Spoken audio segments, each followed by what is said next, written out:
welcome to Once Upon a Beach. Today we are going to talk about some words that we don't really get to use very often. I know I love words, obviously. I'm an author, so I use words. I hope you do. That's what I use in my She's also occupation. a word snob. I'm a word She's a word snob, snob. I am. I Yes. love words. And Complex words. complex. Well, words that are not your norm. Mhm. You know, I like. Prestidigitation. Yes, Yes. exactly.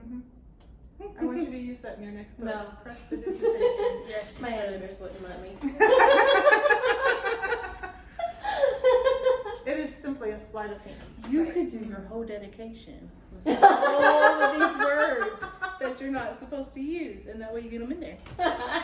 You're welcome. That Acknowledgement. works. That Yes, works. Yes. Your My non-page office pages note. just be word after word after word after word. We as a society we've slacked off on vocabulary, Mhm. I feel like. You know, everybody wants it simpler, faster, you know. Text. Yes, texts, emails even are less formal than they used to be.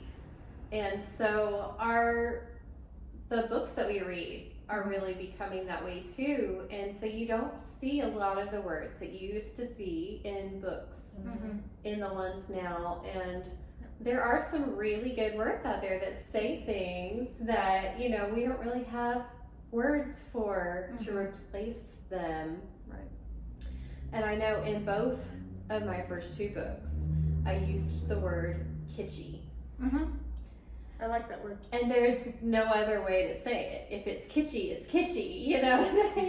And both of my editors are like, what is this word? Could we use a different word? And I'm like, no, Is it regional? I don't Is kitschy think regional? so. I don't know. I don't think it's regional. Hmm. But I was describing, like in the first book, I was describing a smoothie shop. And they had really upped the theme in the smoothie shop to make it like tropical. And they had like the little pineapple shaped candles and the stuff over the counter that made it look like a hut, Yes. you know. And I described it as kitschy because it's a little what bit it is. over the top and, you know.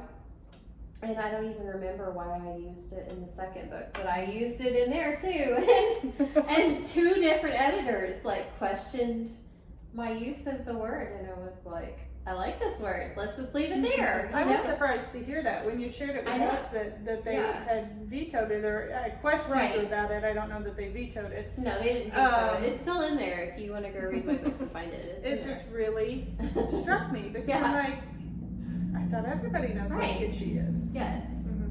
Yeah. So I have what a fly about? buzzing around me. I am so sorry. Yeah. I'm like, I'm not just randomly, you know. Okay. Other fun words. Okay, this isn't one that I've used, Okay. but it is one that describes me perfectly. I don't know for sure that is it entomology or etymology? Speaking of words. Speaking of words that we need to look up and remember what they mean. It says on the meme or whatever that I saw it on that it is from German. I don't know if it's true. It could be totally made up because, you know, not everything on the internet is true. But Morgenmuffel. A person who is grumpy in the mornings and doesn't like to wake up. And that is totally me. Yeah, me too. Yeah. I'm not a morning person. You can ask me. I started talking to you at retreat and you were like, why are you talking to me? You were already like ready, and you had your tea, and you had your granola bar or whatever you were eating I and don't breakfast, remember. and like you were all like chipper, and I was like stumbling into the bathroom like, leave me alone, man. You were a Morgenmuffel. Yes. So there's a new word for you to use when you don't want to get up. You're like, sorry guys, I am being a Morgenmuffel today.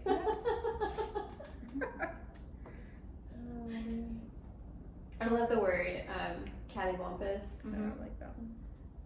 And it always makes you think of church camp because I was a counselor at church camp and we would always go through and do the cabin checks and see if the campers had like straightened their stuff for the day. And we would judge them by how neat everything was. And then, of course, one of the cabins got to win the Mhm. neatest cabin of the day or whatever. And cattywampus was one of the words that we like to use because the campers didn't know what that meant. Yeah. You know? And it means it's not straight, you know, Right. it's all Cattywampus. cattywampus. It's all wonky. Wonky is another really Wonky good word. is another I one. know I it's love not wonky. big, I know it's not sophisticated, but wonky is a good Wonky word. is a really fun word, yes. Another one, and I found out some very interesting phrases that I think should be brought back. In researching the book that is set in the 20s, you don't want to put a ton of phrases in there so that people are like going, I have no idea what they're even saying now. Right. But in researching different phrases, some of the ones that I think should come back. Okay, we've the berries. If something is the berries or the bee's knees, both of those were back in the 20s. Nice. And we I like the bee's probably know the I bee's like the knees bee's a little knees. more Yeah. than the berries, but they Yeah. mean the same thing. And so I like both of those. I think those are fun. And then Mrs. Grundy, even though whoever she really is probably not really happy about this. If somebody was uptight, kind of a stick in the mud, straight-laced, they would be described negatively as a Mrs. Grundy. And so it's like, okay, we could go around calling people Mrs. Grundy, and they wouldn't have any idea what we were talking about. But I thought, oh, well, that's kind of a neat phrase. I mean, maybe not for Mrs. Grundy, Right. but Yeah. it was kind of interesting to me. And each time period has their own. Yes. I mean, I hate to admit it, and this is probably gross. If you're a boy mom, you're probably okay with this. If you're not a boy mom, you're probably not okay with this. But we spent a car ride home from my in-laws, my husband and I, coming up with all the variations of the word vomit. Because growing up in the 80s, Yes. there were a lot lot. of different Yes. ways to say Nice. And I hate that as adults and parents, we totally have this half-hour conversation.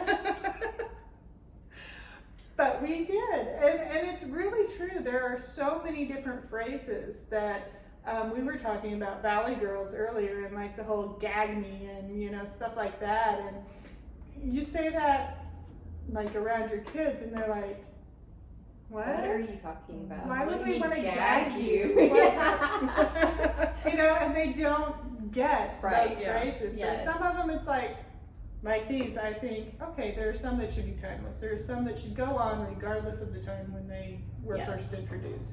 But- Yeah. So one of the ones that I would like people to use more is flibberty-gibbet, which basically just means airhead, but it just sounds so much better than airhead. It's flibberty-gibbet. She just doesn't have all the fries in her Happy Meal. A few bricks shy of a load. Yes. And my husband did not get this one. My husband had never heard it. I grew up with it, so I'm like, what do you mean you've never heard it? This is like such a common phrase. Half a bubble off plum. I haven't heard that one. Okay, maybe you have to live in Oh, a family like a of- level? Yes. Okay. I My get it. family is carpenters. Mhm. Not my direct family, but like aunts, uncles, grandparents, things like that. And so I thought this was something that everybody knew. And I'm like, oh, he's just half a bubble off plum. And Andy's like, What? why do you have a bubble on your plum? No, not a bubble on your plum. He's half a bubble off plum. Okay, so we were sitting in a box class one night, and I was talking about how people did not need to sit around like a bump on a pickle.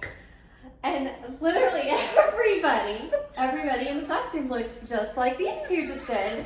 They're like, do you mean a bump on a log? bump on a log? And I'm like, no, like a bump on a pickle, because pickles have bumps. Trust me, I've grown a lot of So did cucumbers toads, do you this say year. a bump on a toad? We would always just say a bump on a pickle. Intriguing. Oh. Yeah. I don't know why my family Let's says see, it that let's way. see. afraid she's gonna turn into a pickle or something. I don't know. No, I would have to say that one would No, help me that out is there, weird, too. yeah. I wasn't Yeah. gonna go with weird. That's Does weird. it- We're That's half a a little bubble weird. off plums. You're Does right. it I'm surrounded make by you feel weirdos. discombobulated? It does I leave like me that feeling word. discombobulated. Yeah. I love that word. I like Yes. that word. Yes, we love words. Love words. They're so fun. And I think we need to bring some of these words back. What do you think? And if you've got a really fun word that you think needs to be brought back, we would love to know about it. Who knows? Maybe you'll find it in one of our books in the future. I'm pretty sure I need to include half a bubble off plum in one of my That's gonna be books. putting a bump on a pickle. I don't know why, because that's a really good phrase. Don't forget to subscribe to our videos so that you won't miss any of them. And we're so glad you spent this time with us. Thanks so much. Bye. Bye.